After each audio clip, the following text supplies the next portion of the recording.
한 발 더 깊게 들어가는 뉴스 프레스룸입니다. 요즘 두 줄의 공포라고 들어보셨나요? 바로 자가진단 키트 이야기입니다.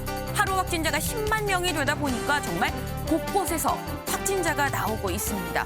하지만 위중증률은 낮다고 하니까요. 면역 잘 챙기시고 잘 챙겨주시길 바랍니다. 시청자 여러분의 건강을 챙기는 프레스룸 지금 시작합니다.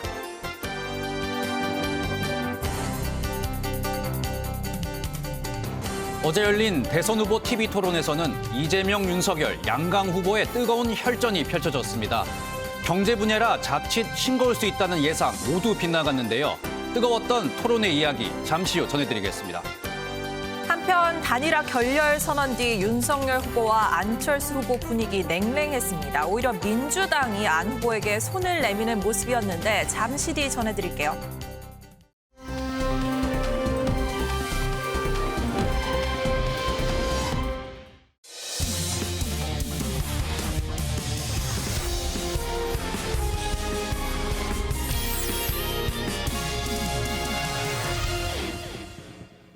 네, 즐거운 큐시2웨이 시간입니다. 오늘의 첫 번째 아이템 김현 기자가 준비했죠? 네, 그렇습니다. 제가 첫 번째 아이템 준비했는데요. 어제 제가 준비한 첫 번째 아이템 이재명, 윤석열 뜨거운 토론의 혈전입니다. 어제 오후 이제 성관이가 주관하는 첫 번째 TV 토론이 열렸습니다. 다들 네. 지켜보셨을 텐데요. 어제 토론에 사실은 이 경제 분야라서 조금 싱거울 수 있다 이런 내용 예상도 있었는데 네. 이재명, 윤석열 양 후보 어제 경제 분야를 벗어나서 굉장히 뜨거운 신경전을 펼쳤습니다. 우선 두 후보의 뜨거웠던 신경전부터 보시고 이야기 이어나가겠습니다. 아까 민주주의와 경제 발전 얘기를 하셨는데 경기지사 법카 공금 횡령에 대해서는 말씀을 안 하시네요. 여기에 대해서 제대로 조사하고 본인이 엄정하게 책임지는 것이 민주주의고 이렇게 해서 사람들의 일할 의욕을 북돋아 주는 것이 경제 발전의 기본 아니겠습니까? 그 말씀하셔서 제가 아까 이거 준비해 왔는데 제가 안 보여드리려다가 이거 한번 꼭 보여드려야 되겠어요. 윤석열은 원래 죄가 많은 사람이야. 내가 가진 카드면 윤석열은 죽어.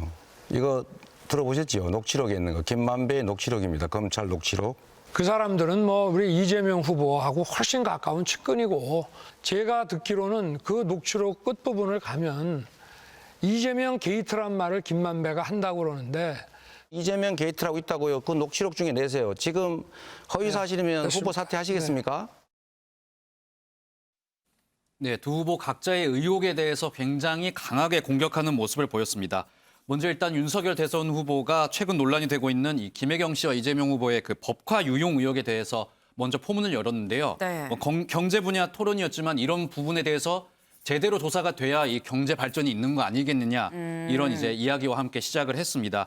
그러자 이재명 후보 앞서 보신 것처럼 이렇게 준비한 판넬을 꺼내드렸고요. 네. 이 판넬에는 화천대유 대주주 김만배 씨가 이 녹취록에 언급된 윤석열 후보 부분을 이재명 후보가 차근차근 하나씩 읊어주는 모습도 보이기도 했습니다.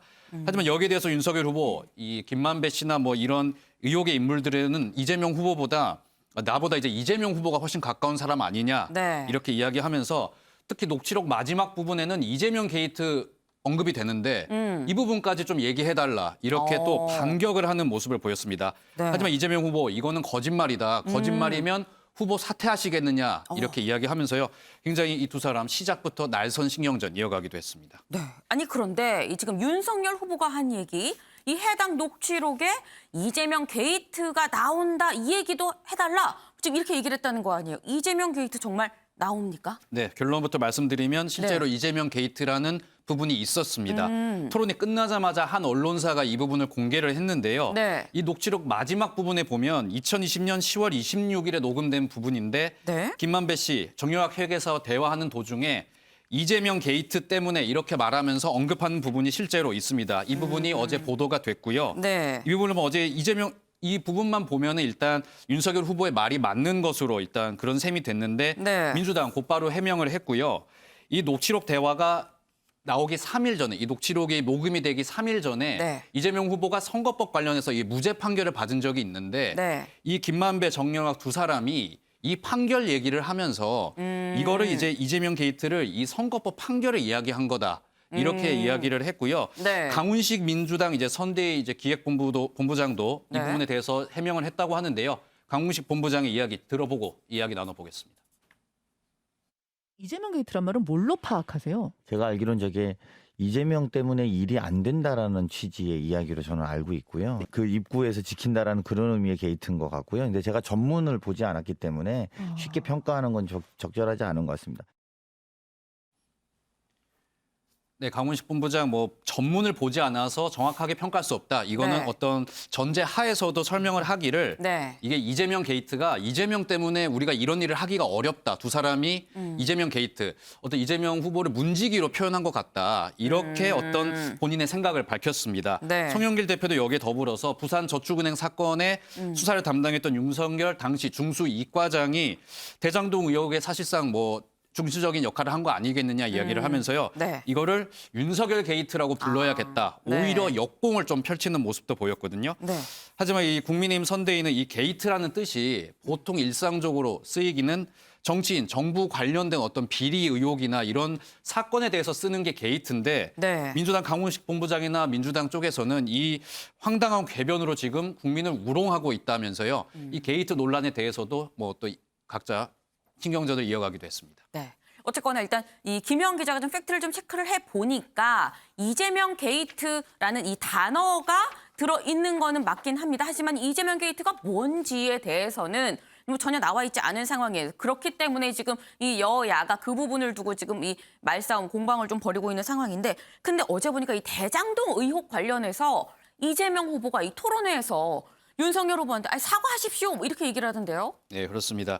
이재명 후보가 사과를 요구한 부분이 있었는데요. 네. 어떤 부분이냐면 이 대장동 화천대유와 관련해서 지금 그분으로 언급되는 사람이 있습니다. 근데 이게 언론 보도를 통해서는 지금 A 대법관으로 특정이 되어서 보도가 나가고 있는데 네. 이재명 후보의 주장은 윤석열 후보가 자꾸 근거 없이 이 그분을 나로 지금 추정을 하면서 계속 허위 사실을 유포하고 있다. 이 부분에 대해서 사과해라 이렇게 요구를 한 거거든요. 네. 이재명 후보의 이 사과 요구에 윤석열 후보 어떻게 답했을지 직접 영상으로 확인해 보시겠습니다.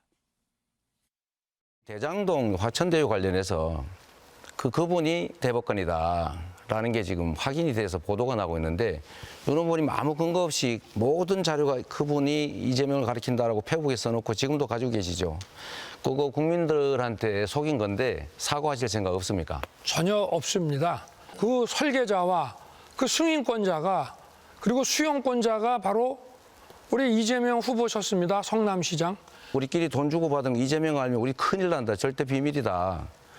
이렇게 얘기하지 않습니까? 그런데 그럴 때 검사의 양심으로 누구를 의심해야 됩니까? 당연히 우리 후보님을 의심하죠. 시장이 그게 전부 했으니까. 네, 두 사람 끊임없이 어떻게 이 공방을 이어가는 모습이었는데요. 네. 일단 윤석열 후보 나는 사과할 생각 전혀 없다. 이렇게 계속 단도리를 치면서 이야기를 했습니다. 이재명 네. 후보 나는 이제 이 부분에 대해서 나는 대장동으로 이익 본 이 범죄 집단들이 이익을 못 보게 막으려는 사람이었다. 그런데 윤석열 후보는 녹취에도 계속 언급이 된다. 검사 양심 걸고 누가 의심받아야 되겠냐. 이렇게 또 다시 재차 공격을 했는데 네. 윤석열 후보 이 부분에서도 당연히 나는 이재명 후보 의심할 수밖에 없다. 성남시장 아니었냐. 성남시장이 전부 다 했으니까 나는 의심할 수밖에 없다. 이렇게 이야기하면서요. 네. 두 사람 이 부분에 대해서도 굉장히 강하게 부딪히는 모습 보였습니다. 네. 지금 이 얘기를 들어보면 지금 대장동 이슈 관련해서 지금 이재명 후보, 윤석열 후보 굉장히 좀 치열하게 맞붙은 신경전을 벌인 모습인데, 그런데 이 어제 토론에서 두 사람 대장동 이슈만 두고 부딪힌 건 아닙니다. 사실 시작부터 끝까지 저는 보면서 좀 조마조마하더라고요. 네, 그렇습니다. 어제 잠시 이 두 사람의 신경전으로 토론이 좀 중단되는 어떤 해피닝도 벌어졌는데요. 네. 이재명 후보를 이제 윤석열 후보가 공격을 한 뒤에 이 대답을 이재명 후보가 아닌 심상정 후보에게 한번 들어보자 이렇게 제안을 했는데 네. 이 부분에 대해서 이재명 후보가 이게 토론이냐 내가 대답하겠다 이러면서 이게 얽혀버렸습니다. 그러면서 네. 토론이 잠시 중단되는 해프닝이 벌어지기도 했는데 이 부분도 영상으로 직접 확인해 보시겠습니다. 또 여당 후보로서도 지금 이 집권당의 그 집권 정부의 방역 정책의 실패를 이제 인정을 하셨는데 이 민주당이 대선에서 책임을 져야 된다는 그런 뜻 아니겠습니까? 야당 코스프레 하는 게 아니라 저는 이걸 한번 우리 심상정 후보님께 의견을 한번 듣고 싶습니다. 제가 말씀을 드리도록 하겠습니다. 저한테 다 물어놓고 제가 답은 길안 주고 저기다 의견을 지금 물어봐요. 들어보는 겁니다. 또 얘기해 봐야 또 뭐 본인 얘기만 할 게 뻔해서 객관적으로 3자 입장에서 한번 말씀해 보세요. 윤석열 후보님, 그게 토론입니다. 내가 주장하고 자, 상대한테 반박할 기회를 잠시만요. 주는 거죠. 걱정하지 마십시오. 제가 시간 총량제 아니, 토론은 본인 주장만 하고 다른 사람 주장을 못하게 지정을 봉쇄를 해도 하십니까? 꼭 네, 윤석열 후보, 이재명 후보가 정부의 방역 정책에 대해서 어떻게 조금 실패를 인정하는 듯한 발언을 했는데 네. 이러면 이번 대선에서 민주당이 책임져야 되는 거 아니냐 이렇게 이야기를 하면서요. 이거에 대한 의견을 우리 심상정 후보한테 한번 들어보자 이렇게 네. 이야기를 했습니다. 하지만 이재명 후보가 여기에 반발을 했고요.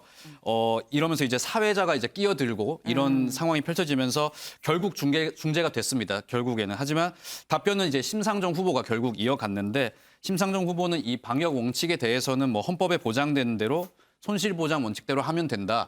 이렇게 뭐 훈훈하게 정리하는 모습을 보이기도 했는데요. 네. 아무튼 어제 이 발언을 이제 누가 할 것인가 토론의 어떤 방식에 대해서 이재명 후보 굉장히 이 부분에 내가 이야기하고 싶다 이렇게 강하게 이야기하는 모습도 보였거든요. 네. 두 후보가 어떤 토론의 주도권을 놓고 굉장히 날선 서로의 신경전 이어가는 모습 보였습니다. 네, 지금 아까 영상을 잠깐 같이 보셨습니다만 보면 이 두 후보 말에 지금 사회자 말까지 저희 방송가에서는 오디오가 지금 물린다라고 얘기를 하죠. 지금 뭐 너도 나도 할 것 없이 한꺼번에 얘기해서 약간 난장판이 된 약간 그런 느낌도 없지 않아 있습니다. 그만큼 이 주도권 싸움 좀 신경전이 좀 대단했다라고 볼 수 있을 텐데 어제 보니까 추경 이게 어제 통과가 됐어요. 이 추경을 갖고도 또 싸웠습니다. 합의 처리했잖아요. 그렇습니다. 어제 이 추경 관련해서도 이제 이야기가 있었는데 네. 두 후보 이 추경이 좀 늦게 통과된 거에 대해서 누구 네. 책임이냐 이렇게 또 날선 공방을 벌였습니다. 네. 이 추경 관련해서는 이재명 후보가 먼저 포문을 열었는데 국민의힘이 지금 국민 지원하려고 민주당이 추경 신속하게 통과하려고 하는데 국민의힘이 지금 계속 방해를 하고 있다. 네. 이렇게 이야기를 했거든요. 윤석열 후보, 우리 국민의힘은 뭐 그렇게 방해한 거 아니고 책임은 민주당에 있다 공격했는데 이 두 사람의 추경 관련 다툼도 한번 들어보시겠습니다. 들께서 우리 국가 대신에 책임진 게 너무 많습니다. 그래서 지난 손실도 보전해 드려야 되고 앞으로 생길 손실도 우리가 보전을 해 드려야 되는데 우리 국민의힘 정말 불났으면 빨리 불을 꺼야지 양동이 크기 따지고 정말 나중까지 그렇게 미룰 일은 아니다 싶은 생각이 드는데 민주당은 그 손실보상 없는 손실보상법을 작년 7월에 그 날치기 통과를 했습니다. 그리고 이재명 후보께서도 그동안 손실보상 얘기는 한 적 없이 전국민 재난지원금 얘기만 작년 내내 30만 원에서 100만 원 사이 얘기만 하셨고 저보고는 포퓰리즘이라고 하셨습니다. 네, 이재명 후보 아까 말씀드린 것처럼 민주당이 이 추경을 좀 신속하게 통과시키려고 하는데 국민의힘이 계속 방해를 하고 있다 이야기를 했고요.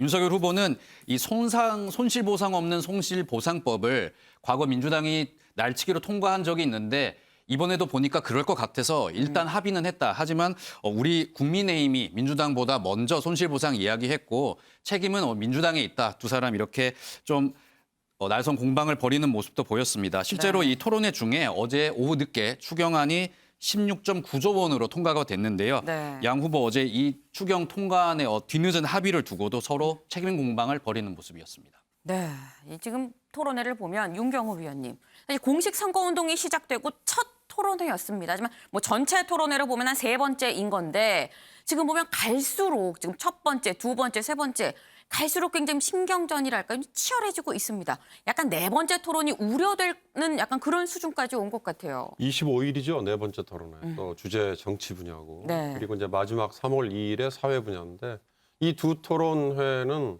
아마 어제보다 더 하겠죠. 이제 뭐 거의 막판 사활을 거는 싸움이 될 수밖에 없고요. 네. 제가 어제 토론회를 보면서 그런 느낌이 들었습니다. 그동안에 토론회 여러 번 해야 된다, 자주 해야 된다, 가능한 다양한 방식으로 네. 유권자들과 만났으면 좋겠다 이렇게 말씀을 드렸는데요. 맞아요. 이런 방식의 토론회는 이제 시청자들도 유권자들도 굉장히 식상해 하시는 것 같은 느낌이 네. 좀 들어요. 네. 시간 제한 딱 두고 질문하고 답변 안 하고 넘어가 버려도 상관없고 또 추가 질문 불가능하고 그러니까 어떻게 보면 딱 틀에 짜여진 쇼처럼 된 이런 토론회에서 후보가 어떤 비전과 안목을 얼마나 가지고 있느냐 네. 이거 판단하고 평가하기는 참 어려워 보이지 않습니까? 네. 근데 결국 이제는 이 짧은 시간 안에 서로가 서로를 공격하거나 아니면 그 공격을 받고 어떤 대응을 하느냐에 대한 태도 아니면 뭐 순발력, 포용력 뭐 이런 거 결국 보고 간접적으로 판단하는 것 정도밖에 안 되니까 그럴수록 서로 상대를 자극하고 약점을 물어뜯는다고 표현하면 뭐 어쩔지 모르겠습니다만 그런 방식 토론회로 가고 있어요. 이제 아마 이번 대선이 끝나고 나면 결국 법정 토론 3회와 그 전에 2번 이거밖에 안 했는데 이제 여러 가지 환경 변화에 맞춰서 토론회라는 것도 조금 관련 법을 좀 바꾸든지 아니면 이 정치권 내에서 뭔가 지혜를 좀 모아야 되지 않을까라는 그런 생각이 듭니다. 네, 한 4번째, 그러니까 다음에 있을 이 4번째 토론은 이 3번째 토론보다는 좀 더 발전적으로 비전을 보여주는 토론이어야 되지 않냐라는 취지의 말씀이신 것 같습니다. 그런데 이번 토론회에서 이 후보들이 한 얘기를 두고 이거 예전이랑 말이 바뀌었는데? 뭐 이런 지적도 나옵니다. 이거 팩트 체크 해봐야 되잖아요. 네, 그렇습니다. 어제 토론회 이후에 이 두 사람의 말이 바뀌었다. 말 네. 바꾸기 논란이 좀 일었습니다. 그래서 저희 프레스룸이 팩트 체크를 조금 해봤는데요. 우선은 이재명 후보의 발언부터 짚어보면 어제 토론회에서 이재명 후보 대장동 의혹의 뭐 핵심 인물 중에 한 명인 이 남욱 변호사를 본 적이 없다. 나는 네. 남욱 변호사 본 적 없다. 이렇게 발언을 했습니다. 하지만 이 발언이 나오자마자 국민의힘 쪽에서 네. 이재명 후보의 어떤 과거 발언을 두고 지금 이재명 후보가 거짓말하고 있다고 지적을 했거든요. 네. 저희 프레스룸이 과거 문제가 됐던 이재명 후보의 과거 발언 직접 찾아봤는데요. 네. 시청자 여러분 함께 보시고 이야기 이어나가겠습니다. 그리고 저 남욱 씨하고 그 우리 저 정영학 씨 만나신 적 없습니까? 전혀요. 전혀 없다. 네, 저는 남욱이라는 사람 인터뷰 보고 제가 알았는데 저분도 저하고 악수를 한번 한 적이 있구나. 그런데 저는 그 사람을 그 외에 개인적으로 접촉하거나 전혀 알지 못하는 사람입니다. 김만배하고 뭐 정영학 회계사가 통화한 녹취록을 뭐 말씀을 하시는데 그 사람들은 뭐 우리 이재명 후보하고 훨씬 가까운 측근이고 저는 뭐 10년 동안 본 적도 없고 녹취록에 내가 측근, 저는 그 사람들 정영학, 남욱 본 일도 없어요. 무슨 측근에 가까운 사람입니까? 네, 국민의힘이 문제를 제기하는 부분, 앞서 보신 영상에서처럼 네. 앞에 부분, 이 경기도 국정감사 부분에서는 이재명 후보가 당시에 이 남욱 변호사 인터뷰 보고 저 사람과 내가 악수 한번 했구나. 그때 처음 알았다. 이렇게 인정을 하는 부분이 있었습니다. 네. 하지만 뒤에 보신 이 어제 토론에서는 남욱 변호사 내가 본 적도 없다. 네. 이렇게 말이 조금 바뀐 이 부분을 국민의힘은 문제 삼고 있는 거거든요. 네. 국민의힘은 이 부분 이제 계속 문제 삼으면서요. 이재명 후보가 남욱 변호사 만난 적이 있다고 이야기를 한 적이 분명히 국정감사에서 있었는데 네. 어제 토론에서는 또다시 없었다고 또 거짓말을 했다면서 이렇게 공세에 나선 상황입니다. 네. 근데 지금 보면은 어쨌거나 이재명 후보는 국감 때도 사실 난 기억이 안 난다. 뭐 만났다고 악수한다고 악수를 했다고 얘기하니까 뭐 그런가 보다 싶지. 내가 만났는지 난 기억이 없다. 뭐 지금 그런 취지 아니에요. 그렇습니다. 글쎄요, 이거를 만났다고 해야 될지 말아야 될지 싶긴 한데 그럼 윤석열 후보는 대체 무슨 말이 바뀌었다는 건지도 좀 짚어봅시다. 네, 윤석열 후보는 이 부인 김건희 씨의 네. 주식 거래 관련 답변 부분에서 과거 그 국민의힘 경선 때 말했던 것과 네. 어제 TV 토론에서 또 말이 바뀌었다는 어떤 그런 논란이 제기가 됐는데요. 네. 민주당이 이번에는 문제를 제기한 부분인데 이 부분도 저희 프레스룸이 직접 과거 영상을 찾아봤습니다. 함께 보시죠.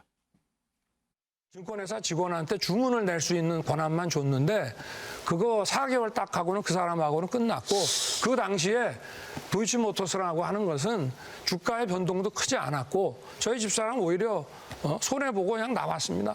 저희 집사람은 거기서 안 되겠다 해서 돈을 빼고 그 사람하고는 절연을 했습니다. 아무 적이 없습니다. 2010년 5월 이후 추가의 주식 거래가 있었는지. 두 당연히 번째로 주식했죠.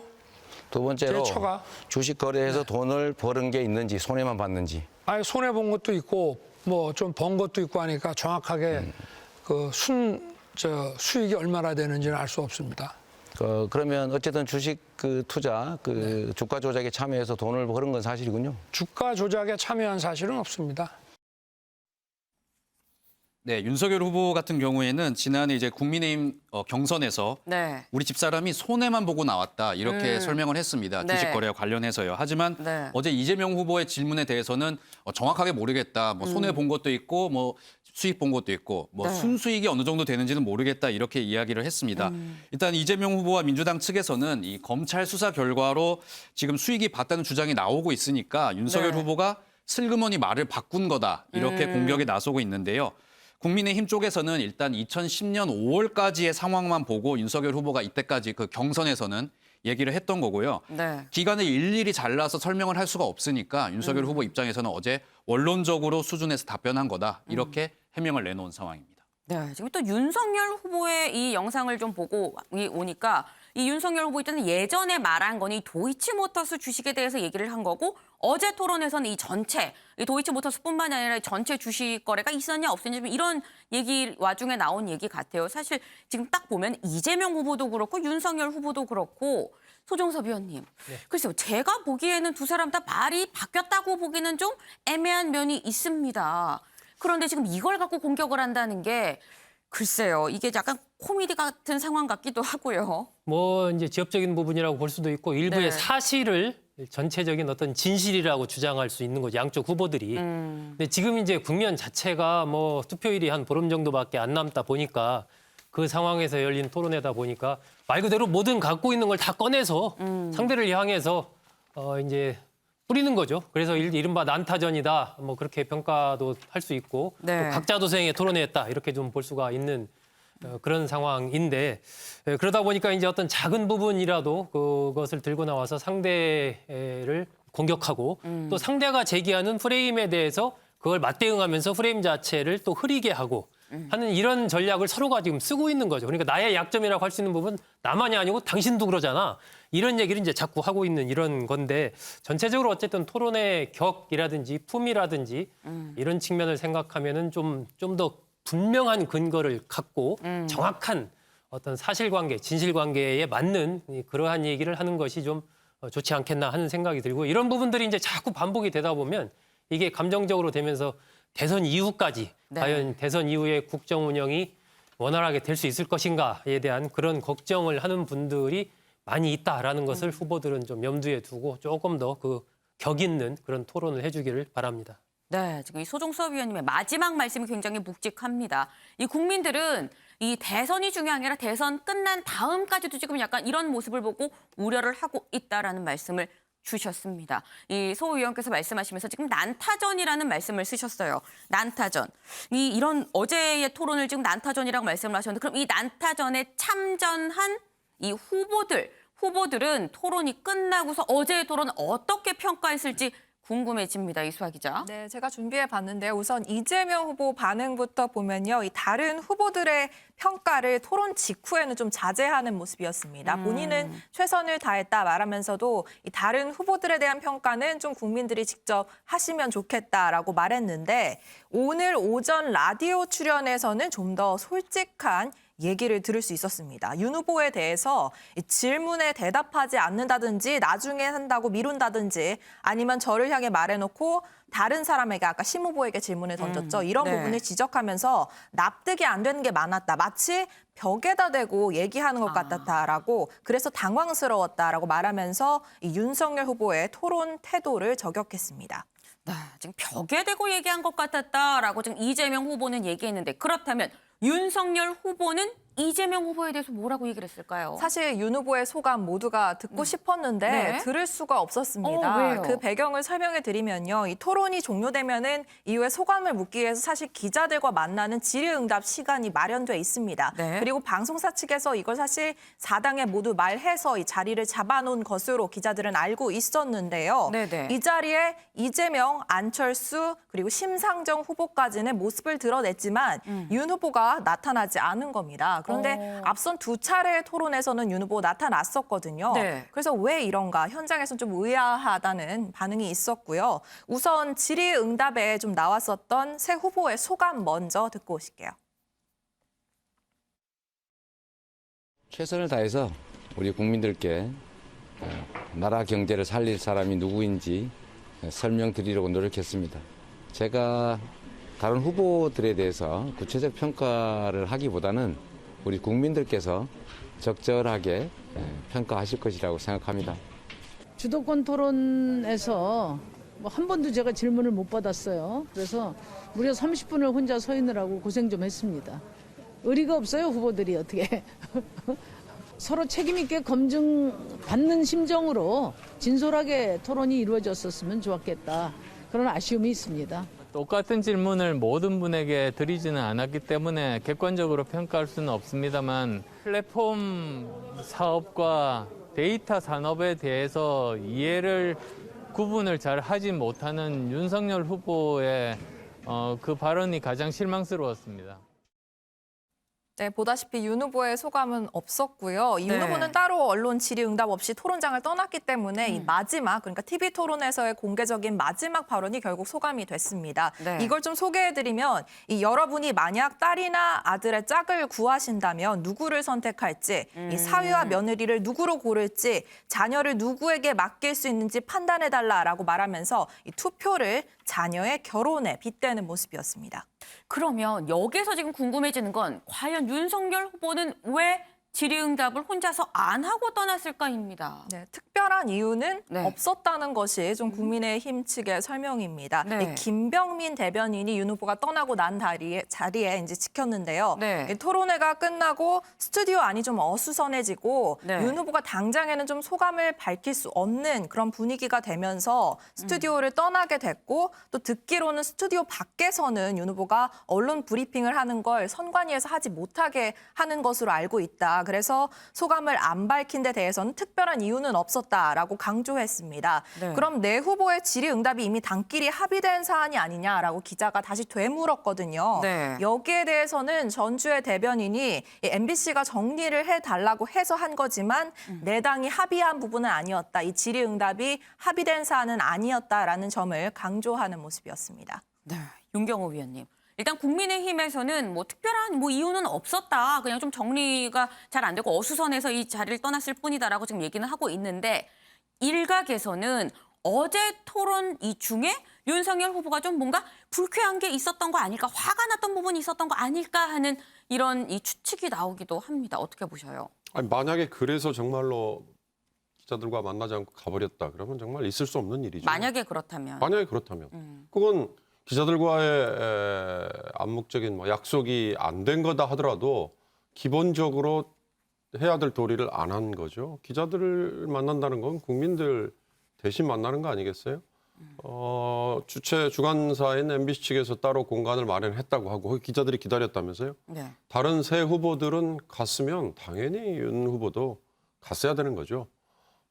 저는 아까 김재원 최고위원이 오늘 아침에 방송에 나와서 백브리핑을 꼭 해야 되는 거냐라고 얘기했다고 하는데 그런 태도는 바람직하지 않아 보입니다. 차라리 김병민 대변인이 얘기했듯이 뭐 너무 어수선해서 정신없이 그냥 나가다 보니까 그렇게 됐다라고 얘기하는 게 더 맞는 거 아닐까 싶은데요. 제가 아까 잠깐 말씀드렸습니다만 이 토론회 이제 앞으로 2번 남은 거 어제 포함해서 이 토론회에서 후보의 안목을 보고 판단하겠다. 이거는 이미 이제 어려워 보여요. 이런 간접적인 다른 해프닝, 돌발 상황, 네. 뭐 그런 걸로 오히려 유권자들은 비슷한 일이 터졌을 때, 국정 운영을 할 때 저 후보가 과연 어떻게 대처를 할 건가 이런 거를 아마 빗대서 판단을 할 것 같으니까요. 정말로 거듭 말씀드립니다만 윤 후보가 뭐 토론회장에서 본인에게 쏟아진 불쾌한 질문 때문에 화가 나서 가버렸다. 그거 아니기를 바랍니다. 네. 뭐 지금 윤석열 후보가 뭐 화가 나서 갔는지 아니면 정말로 이 국민의힘의 얘기처럼 좀 어수선하고 그런 상황에서 좀 정리하는 차원에서 이 자리를 이석을 한 건지는 아예 모르는 상황입니다. 하지만 이 분명한 거는 대선이 가까워지면 가까워질수록 이 일거수일투족이 하나하나가 좀 이 논란이 될 수 있는 상황이긴 합니다. 근데 보면 이 토론 자체는 후보들 당사자들의 어떤 맞대결이라고 볼 수 있는데 토론이 끝나고 난 다음에도 사실 이 여파는 좀 이어지기 마련이죠. 그러다 보니까 이수아 기자 지금 각 당에서 상대 후보의 뭐 발언은 물론이고요. 태도까지 지금 지적을 하고 나섰어요. 네, 이 민주당의 주장을 보면요. 이 박주민 민주당 의원이 먼저 입을 열었습니다. 네. 여전히 윤 후보가 질문하는 것도 원고를 봐야만 질문을 할 수 있는 상황이었다라면서 이 태도를 지적하는 모습이었고요. 이 다른 후보들을 지속적으로 무시하거나 질문을 폄훼하는 부분을 보였다면서 굉장히 오만하고 불쾌했다. 윤 후보의 토론 태도를 평가하는 모습이었습니다.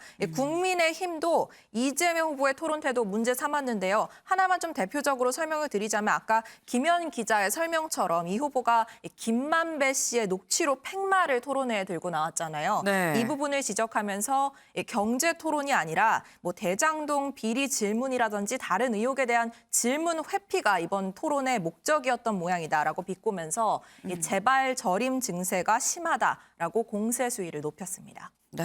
사실 이 굉장히 좀 신경전 토론이 끝난 다음에도 이 각종 비판이 오가는 그런 상황인데 이런 가운데 이 어제 토론회에서 좀 존재감을 드러냈다라는 평가를 받는 후보도 있습니다. 네, 이른바 모두 까기의 달인이라고 불리고 있는 심상정 후보 얘기입니다. 심 후보의 어제 발언들 듣고 오시죠.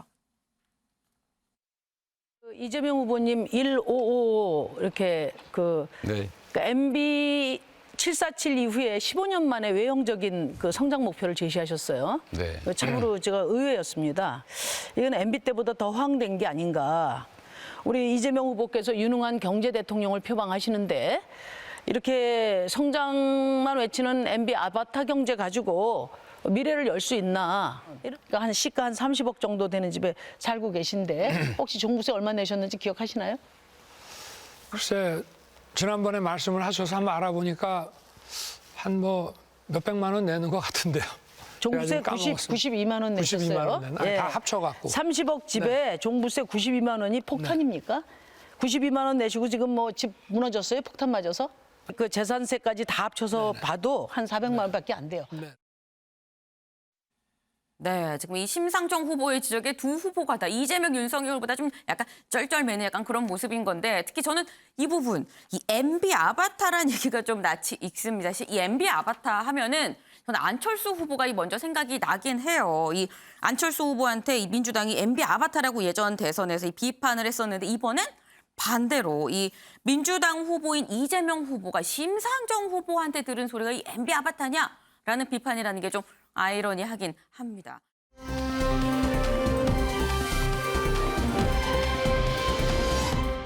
다음 아이템.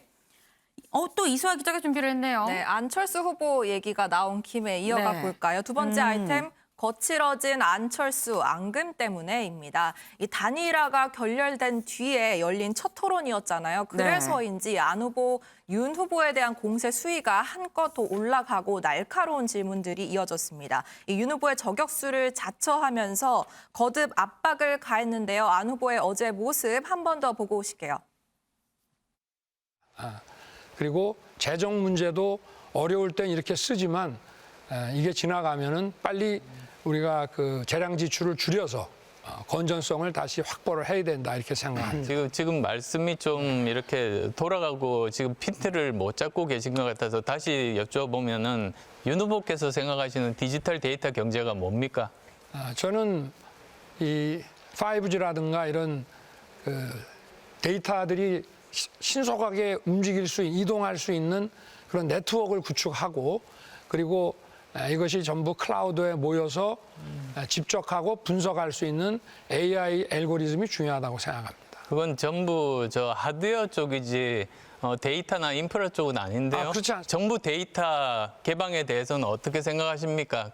정부 데이터는 공유할 수 있는 것도 있고 또 보안 사항도 있는 거 아니겠습니까? 네, 이번에는 심상정 후보. 네, 좀 경제 공약에 대해서 집중적으로 공격을 하는 모습을 보였는데요. 잠시 내용을 설명드리면 뭐 금리를 인상하면서 추경까지 같이 하고 있는 지금 현 정권의 기조가 조금 말이 안 되는 거 아니냐라고 안 후보가 말하니까는 윤 후보가 지금은 비상 상황이라고 그렇다, 코로나서라서 그렇다라고 얘기를 했더니 핀트를 좀 잘못 잡고 계신 것 같다라면서 일종의 좀 면박을 주는 모습도 잡혔고요. 이 디지털 데이터 경제 공약은 윤 후보가 내세우고 있는 공약입니다. 여기에 관련된 질문을 하면서 그건 하드웨어지 데이터 인프라가 아니다. 분야가 틀렸다고 콕 집는가 하면은 네. 이 정부 데이터 개방 여부에 대해서 묻고 윤 후보가 답을 하자 거기에 대해서 좀 고개를 절레절레 흔들면서 이 질문이 끝나고 이런 반응을 보이기도 했습니다. 네, 사실 뭐 빅데이터도 그렇고 뭐 플랫폼 기업 등등 이건 사실 안철수 후보의 전공 분야긴 합니다. 이 윤석열 후보보다 뭐 저 이슈 관련해서는 이 안철수 후보가 더 잘 알 수밖에 없는 상황이긴 한데 사실 여기서 이 관전 포인트는 안철수 후보가 지금 약간 작심하고 지금 비판하고 지적하는 것 같다라는 바로 그 부분입니다. 이 안철수 후보의 단일화 결렬 선언 후에 이 좀 달라진 것 같다라는 생각이 드는 건 저뿐일까요? 네, 사실 안 후보 송곳 질문 계속 해왔습니다. 윤 네. 후보에게. 대표적으로 이 지난 토론에서는 청약 가점 만점이 몇 점이냐 물었다가 윤 후보가 오답을 내놨죠. 그래서 여기에 네. 대해서 정정을 하기도 했는데 한 가지 달라진 점은 그 뒤에 정정만 했지 별다른 비난은 하지 않았었거든요. 네. 그리고 또 대장동 의혹과 관련해서는 좀 윤 후보와 손을 잡고 이재명 후보를 공격하는 모습을 보이기도 했습니다. 그런데 네. 이번엔 달랐던 거죠. 이 안 후보의 토론회 뒤에 안 후보는 토론회 뒤에 가장 실망스러운 후보로 윤 후보를 딱 꼽기도 했고요. 네. 이 플랫폼 산업과 데이터 산업에 대한 구분도 잘하지 못하는 네. 윤 후보의 발언 정말 실망이었다라면서 이 윤 후보가 삼성도 애플처럼 좀 데이터 플랫폼 기업이 돼야 한다라고 말한 부분을 다시 상기시키기도 했습니다. 그런데요, 말리는 신우이가 더 밉다고 이 안 후보와 윤 후보의 분열에 네. 민주당이 한마디 거들었습니다. 뭐라고요? 설명을 해드리면 이 민주당 선대위가 이 윤 후보가 정부 데이터 공개 문제에 대한 잘못된 인식을 표출해서 이 질문한 안철수 후보가 고개를 절레절레 흔들 정도였다라고 네. 입장문을 발표하는가 하면 네. 이 안 후보의 절레절레가 바로 윤 후보를 보는 국민의 마음이다라면서 이 윤 후보를 애둘러 비판하는 모습을 보이기도 했습니다. 네, 지금 보면은 뭐 저희가 앞에서 이재명 후보랑 윤석열 후보의 어떤 신경전, 뭐 난타전 부분을 좀 짚어봤으면 지금 보니까 이 안철수 후보랑 윤석열 후보 사이도 이 지금 보통이 아닙니다. 거의 뭐 약간 어제 토론회 전반적으로 막 총알이 날아다니고요, 막 칼도 막 여기저기 휘두르고요, 정신이 없었던 것 같은데 이런 상황에서도 이 핑크빛 이 러브콜이 있었습니다. 네, 다름 아닌 이재명 후보가 안 후보에게 러브콜을 보내는 네. 모습이었는데요. 이미 공약으로 이재명 후보가 내세웠던 것이 있죠. 이 통합 정부를 언급하면서 안 후보에게 어떻게 생각하냐 질문하는 모습이었습니다. 영상 보고 오시죠. 모든 역량 있는 자원들이 전부 이렇게 힘을 합쳐서 통합 정부를 만들어서 내부 경쟁을 하고 국민에게 심판받는 그런 나라가 되면 좋겠다는 생각을 하는데 우리 후보님 의견은 어떠십니까? 저는 정치 한 10년 동안 다당제가 소신입니다. 이제는 거대 양당끼리 이렇게 우리나라를 끌고 오는 것은 이제는 더 이상은 효과가 없습니다. 오히려 서로 갈등만 부추기고 그리고 7, 80년대, 4, 50년 전에 그런 생각에만 갇혀서 나라를 더 이상 한 걸음도 지금 앞으로 나가지 못하게 하고 있습니다. 이럴 때일수록 다당제가 되어야 서로 타협하고 협상하고 실제로 정치가 이루어지는 대한민국을 발전시킬 수 있다고 생각합니다.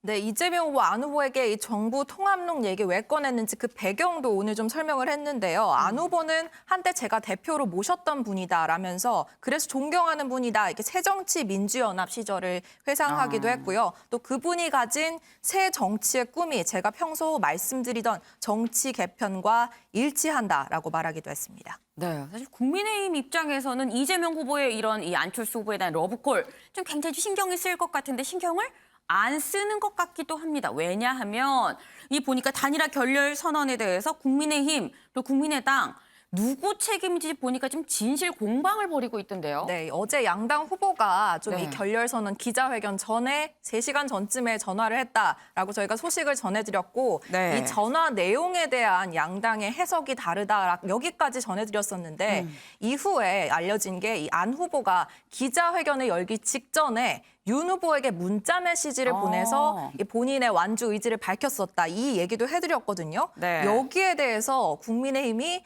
그런 문자는 받은 적이 없다라고 밝혔습니다.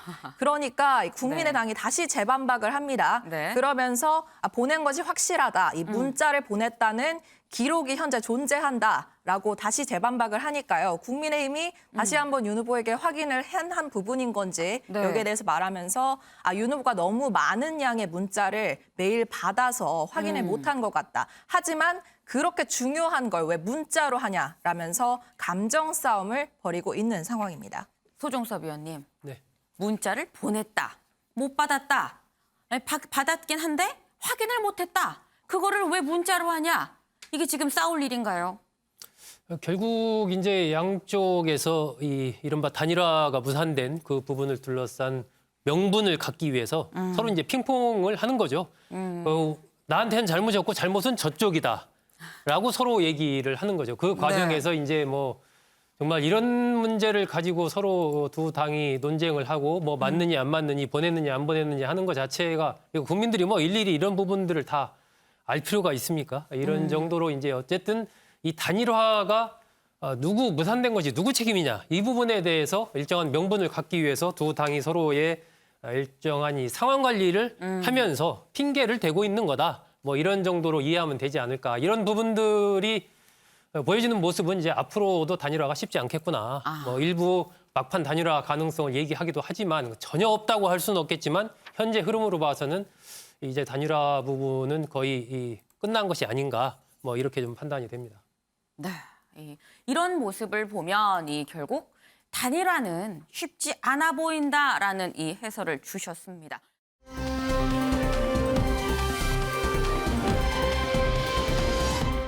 다음 아이템 김현 기자가 준비했네요. 네, 제가 마지막 아이템 준비했습니다. 마지막 아이템은요, 안방 고향, 자신의 어떤 안방 공략에 나선 후보들입니다. 후보들은 오늘 일정을 좀 살펴보려고 하는데요. 후보들은 오늘은 안방과 고향 공략에 집중하는 모습을 보이고 있습니다. 지금 정치적 고향을 찾은 후보도 있고요. 실제 본인이 태어난 생물학적 고향을 찾은 후보도 있는데요. 일단 오늘의 후보들의 오늘 유세 모습부터 보고 이야기 이어나가겠습니다. 대한민국의 산업화를 첫 번째로 열었던 인천 재물포, 인천 맞습니까? 대한민국의 경제를 앞으로 이끌어갈 경제의 핵심 중심 인천 맞죠? 우리 당진 시민들의 수건이 제2 서해대교 건설에 박차를 가하고 성문산업공단의 우수한 기업들을 대거 유치해서 대전 가서 심상정 사업 이런 인터넷 농담도 많이 있습니다. 그만큼 저 심상정과 대전은 밀접하다는 얘기 아닙니까, 여러분? 시원하게 홈런 스윙 한번 날려주십시오. 마 고마해라. 마이 무엇다 이가.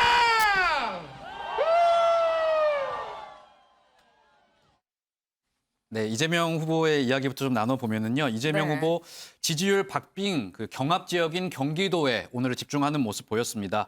오전에는 인천 지역을 갔다가요. 오후에는 경기도로 옮겨서 자리를 옮겨서 경기도 도지사 시절에 자신의 좀 실적을 홍보를 하면서 이 코로나 위기 극복에는 행정 경험이 있는 나 같은 이재명 본인의 어떤 경쟁력을 굉장히 강조하는 모습을 보였다고 합니다. 그리고 반면 윤석열 후보 같은 경우에는요. 1박 2일 일정으로 충청도를 방문을 했습니다.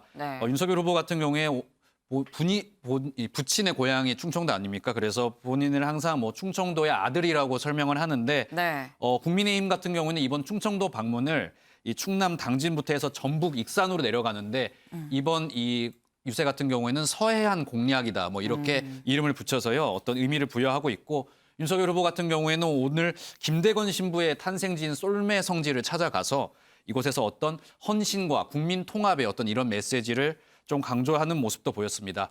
그리고 오늘 가장 눈길이 갔던 게 이 국민의당 안철수 후보의 부산 유세였습니다. 눈에 띄네요. 네, 그렇습니다. 저도 가장 좀 눈에 띄었는데요.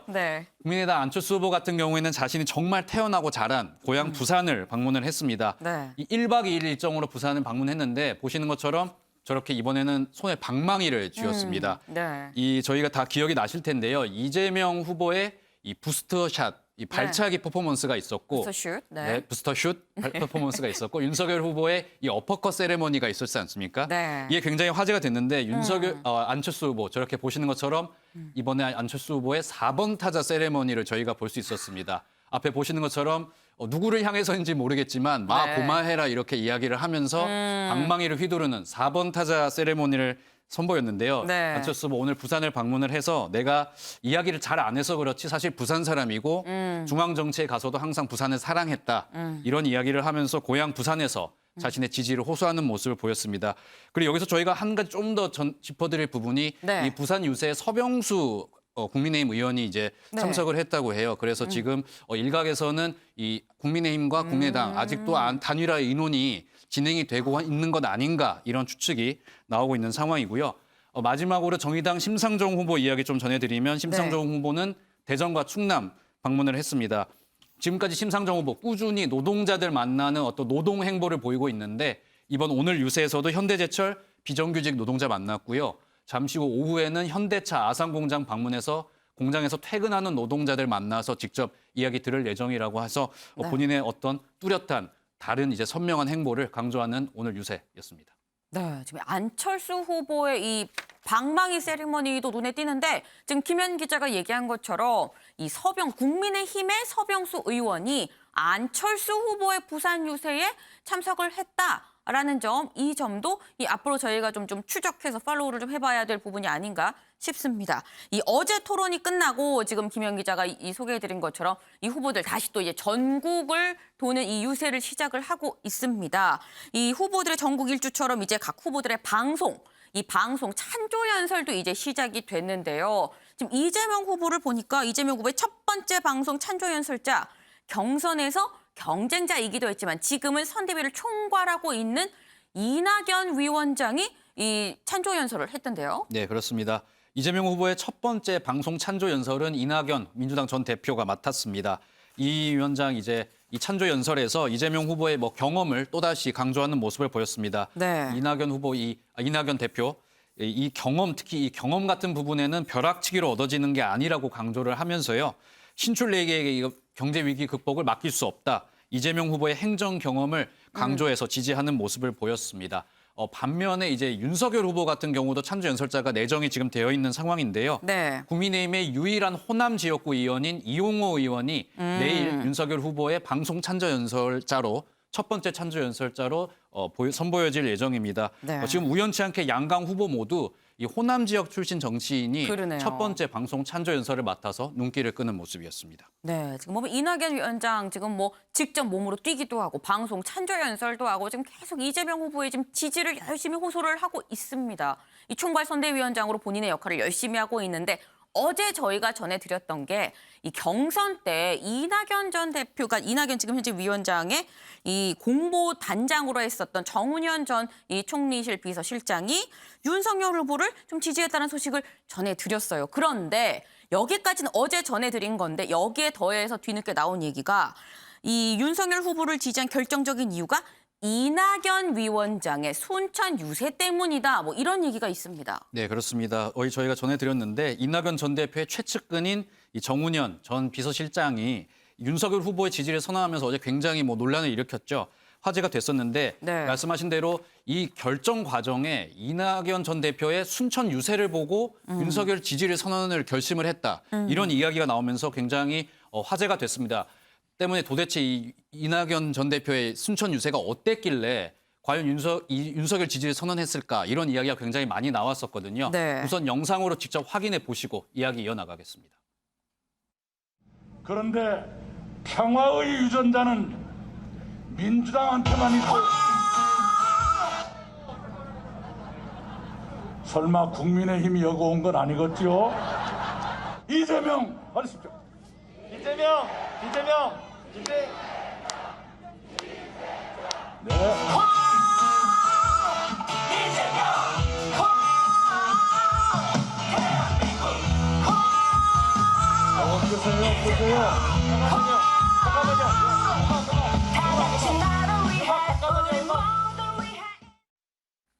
네. 네, 바로 앞서 보신 영상이 이낙연 전 대표의 순천 유세 영상입니다.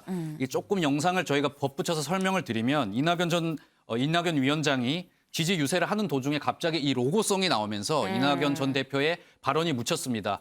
이낙연 전 대표 국민의힘이 여기 와 있는 거 아니겠죠? 농담으로 넘겨보려고 했지만 네. 다시 이야기를 이어나가는데 여기서 다시 한번 노래가 나오면서 이낙연 전 대표 결국엔 그냥 연설을 포기를 하고 이 마이크를 주머니에 주섬주섬 넣는 이 모습이 굉장히 화제가 됐습니다. 이 영상이 이낙연의 수모 영상으로 이제 퍼지면서 굉장히 논란이 됐는데 이게 해프닝으로 끝나지 않은 게 민주당 이병훈 의원이 이 영상에 대해 설명을 하면서요. 네. 어제 이 정운현 실장이 윤석열 지지를 선언한 게 이 바로 이 순천 이낙연 전 대표의 순천 유세 영상을 보고 윤석열 지지를 선언했다더라 이렇게 어떤 본인의 생각을 밝혔기 때문에 네. 이게 한층 더 논란이 일었습니다. 민주당 즉각 해명에 나섰는데요. 네. 일단 이 순천 유세 현장 사고는 뭐 진행 실수에 의해서 일어난 거지 어떤 장 전 실장의 결정과는 전혀 무관하다 이렇게 네. 일단 해명을 낸 상황인데 하지만 이 여러 가지 이야기와 함께 이 순천 유세 현장 영상이 계속 지금 화제가 되고 있는 그런 상황입니다. 네, 윤경호 위원님. 사실 지금 보면은 사실 친문 친이가 여기서 말한 친이는 이제 친 이재명이죠. 이 사이가 좋았다고 한다면 그냥 해프닝으로 지나갔을 수도 있을 법한 일이긴 합니다. 이 지금 민주당에서 와전됐다고 하는데 그럼에도 불구하고 이게 자꾸 이게 논란이 되는 이유가 지금 이 친문 지지층이 좀 반발을 했다라는 거 아니겠어요? 그럼 이게 결국은 이 해프닝으로 끝나지 않고 도마 위에 수면 위로 좀 올라온 거는 이 갈등이 내재가 돼 있는 상태이기 때문에 이게 촉발된 거 아닐까 하는 생각이 들거든요. 저도 순천에서의 저 상황을 보도가 되기 전에 들었어요. 네. 근데 문제는 이낙연 총괄 선대위원장이 저 자체에 대해서 나를 굉장히 지금 수모를 주려고 한 거구나라고 불쾌감을 표했다면 그랬다면 사태가 심각해지는데 네네. 이낙연 위원장이 그냥 흔쾌히 기술적인 실무지나 실수라고 보고 넘어갔다는 거거든요. 네. 근데 그걸 이낙연 위원장을 옆에서 돕던 정운현 씨가 윤석열 지지로 돌아서는 거에 뭐 촉발제가 됐다 이렇게 얘기하는 건 제가 보기엔 그건 좀 무리한 오비 일학은 되지만 그건 뭐 무리한 갖다 붙이기가 아닌가 싶은 생각이 들고요. 기본적으로 정운현 씨는 이 당내 경선이 끝난 다음에도 계속 반 이재명 관련된 글을 본인의 무슨 SNS 같은 데 끊임없이 올리고 그런 걸 표출을 했던 걸로 압니다. 뭐 본인의 정치적인 선택이니까 그걸 가지고 왈가왈부할 일은 아닌데 그렇다 하더라도 선거 캠페인이 한참 진행 중인 상황에서 네. 어찌됐든 뉴스에 다뤄질 만한 인물이 저렇게 상대 진영으로 간 거 이거는 굉장히 아픈 거죠. 중요한 건 이낙연 총괄선대위원장이 아까 잠깐 기자 리포트에도 있었지 않습니까? 찬조연설 1번으로 나선다는 거잖아요. 네네. 그러니까 그만큼 지금 민주당으로서는 원팀으로 지금 올 코트 프레스를 하는 건데 이건 민주당만 그러는 거 아니죠. 국민의힘도 마찬가지 상황이니까 거듭 말씀드립니다만 남아있는 이제 한 보름 정도의 기간 중에는 결국 누가 유권자들의 실망을 부르는 실수를 안 하느냐 이제 결국 그 싸움이 아닐까 싶은데요. 이 정운현 씨가 뭐 윤석열 후보에게 가고 순천 유세에서 저런 벌어지는 거는 그냥 하나의 해프닝 정도로만 봐도 되지 않을까 싶습니다. 네. 지금 이낙연 위원장이 문제를 삼지 않은 부분이기 때문에 사실 이게 뭐 오비일학 정도로 볼 수 있는 거지 더 크게 확대 해석할 일은 아니다. 뭐 지금 이런 말씀을 주셨습니다. 그런데 사실 유세 갖고 제가 아까 말씀을 드렸었죠. 이 지금 선거가 가까워져 오면서 뭐 말 한마디 행동 하나가 다 지금 굉장히 요만한 것도 좀 크게 좀 논란이 되고 있는 그런 상황입니다. 근데 이런 게 유세에선 정말 정말 비일비재하게 나타날 수 있는데 민주당뿐만이 아니고 국민의힘도 마찬가지입니다. 이 김영 기자. 네. 보니까 국민의힘에서는 유세에 쓰인 이 선거송을 두고 지금 논란이 되고 있어요. 네, 그렇습니다. 윤석열 후보 캠프에서는 어느 60대 노부부의 이야기라는 곡을 어떤 로고송으로 사용을 하고 있습니다. 네. 그런데 이 노래를 부른 임영웅 씨가 있는데요. 가수 임영웅 씨가 이 노래를 이제 재편곡해서 부르면서 사실 이 노래가 화제가 되기도 했었거든요. 네. 근데 이 임영웅 씨가 임영웅 씨 그 소속사 측에서 이번 선거에 대해서 우리 측에서는 어떤 노래도 이제 정치인에게 제공을 한 적이 없다. 선거송으로 제공을 한 적이 없다는 입장을 내면서 네. 이 60대 노부부의 이 로고송을 국민의힘에서 허락 없이 사용한 거 아니냐 이런 논란이 또 일었었거든요. 네. 저희 프레스룸이 직접 이제 국민의힘에 어떤 뭐 사연이 있었는지 이야기를 직접 들어봤는데요. 국민의힘의 해명 직접 들어보시겠습니다. 예, 뭐 그 곡 같은 경우에는 임영웅 씨가 부른 버전이 아니라 다른 가수분께서 부른 버전을 저희가 사용을 한 것이고요. 임영웅 씨가 부른 버전과는 무관한 상태입니다. 네, 국민의힘에서는 이 편곡이 되기 전 노래인 이 원작자와는 어떤 저작권 협의를 마친 상태이기 때문에 이번 이런 논란, 그 임영웅 씨의 노래를 마음대로 사용했다는 이 로고송 저작권 논란에 대해서는 네. 일종의 해프닝이다 이런 해명을 내놓은 상태입니다. 네, 지금 이 유세 갖고 참 말들이 많습니다. 그런데 이 윤석열 후보의 이 유세를 좀 보게 되면 문재인 정부에 대해서는 굉장히 좀 세게 비판을 합니다만 뭐 문 대통령도 그렇고요.